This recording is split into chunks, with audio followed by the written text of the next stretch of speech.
Assalamualaikum warahmatullahi wabarakatuh. Saya Melia Hanum Ritonga ingin mempresentasikan tentang parasit yang penularannya melalui keong.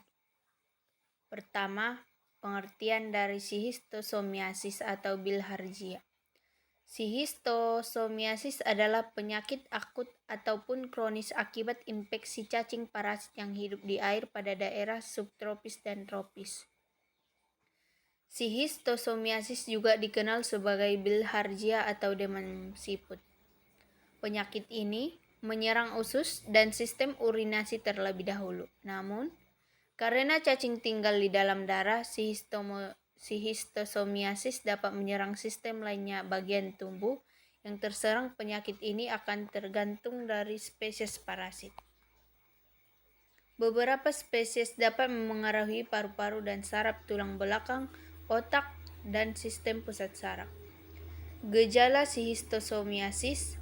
Gejala bervariasi terhadap spesies cacing dan fase infeksi. Ciri dan gejala schistosomiasis adalah banyak parasit dapat menyebabkan demam, menggigil, pembekakan kelenjar limpa, dan pembekakan hati dan limpa. Saat cacing pertama kali masuk ke dalam kulit, dapat menyebabkan gatal dan ruam atau swimmer itch. Pada kondisi ini, cacing schistosoma hancur dalam kulit. Gejala usus meliputi sakit perut dan diare atau mungkin terdapat dalam darah. Gejala urinasi meliputi sering buang air kecil, terasa sakit, dan terdapat pada darah. Karakteristik dari schistosoma yaitu menimbulkan gejala-gejala yang bersifat umum seperti gejala keracunan, demam, disentri, penurunan berat badan, penurunan nafsu makan, gejala saraf kekurusan, dan lambatnya pertumbuhan pada anak-anak. Sedang pada penderita yang sudah kronis dapat menimbulkan pembekakan hati dan limpa serta sirosis hati yang umumnya berakhir dengan kematian. Gejala klinis dapat terlihat setelah 23 minggu, namun kebanyakan tidak memperlihatkan gejala klinis atau asimptomatis.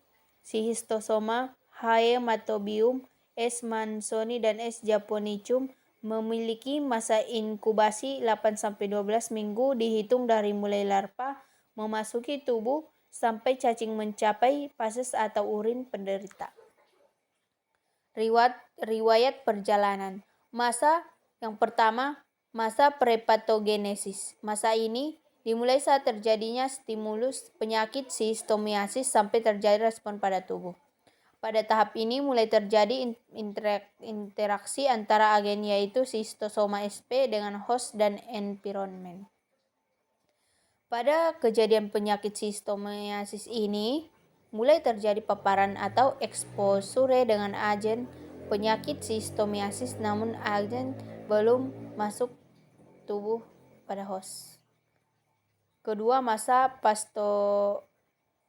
patogenesis yaitu periode di mana telah dimulai terjadinya kelainan atau gangguan pada tubuh manusia akibat interaksi antara stimulus penyakit schistosomiasis dengan manusia sampai terjadinya kesembuhan, kematian, kelainan yang menetap dan cacat.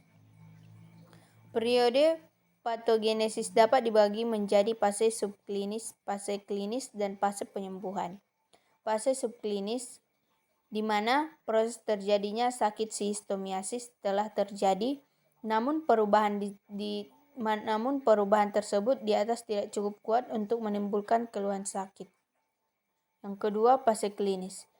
Fase ini perubahan-perubahan yang terjadi pada jaringan tubuh telah cukup untuk memunculkan gejala-gejala dan tanda-tanda penyakit schistosomiasis. Fase ini dapat dibagi menjadi fase akut dan fase kronis. Fase yang ketiga, fase convalescence merupakan tahap akhir dari fase klinis yang dapat berupa fase convalescence atau penyembuhan dan meninggal. Fase ini dapat berkembang menjadi sembuh total, sembuh dengan cacat atau gejala sisa. Epidemiologi host prevalensi pada laki-laki umumnya lebih tinggi daripada wanita. Penyakit ini kebanyakan menyerang anak-anak usia kurang dari 15 tahun. Orang-orang yang mempunyai kehidupan dekat dengan perairan atau tidak terpisah dengan lingkungan air mempunyai resiko besar untuk terjangkit penyakit sistomiasis. Anak usia sekolah beresiko terkena sistomiasis daerah endemis. Orang dewasa dianggap beresiko di daerah endemis karena pekerjaan yang melibatkan kontak dengan air yang terinfeksi seperti nelayan, petani, pekerja irigasi, dan wanita yang tugas domestik membawa mereka dalam kontak dengan air terinfestasi. Selanjutnya agent. Schistoma sp dapat leluasa berkembang pada daerah tropis terutama tempat yang lembab dan berair. Diperkirakan penyakit ini menginfeksi 2.000 sampai 300 juta orang pada 79 negara dan sebanyak 600 juta orang mempunyai risiko terinfeksi. Selanjutnya environment. Sistomiasis lazim terjadi pada daerah tropis dan subtropis, khususnya pada masyarakat miskin tanpa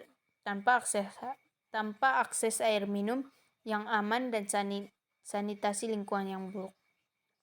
Penularan sistomiasis terjadi apabila larva serkaria yang berada dalam air menemukan inang definitif.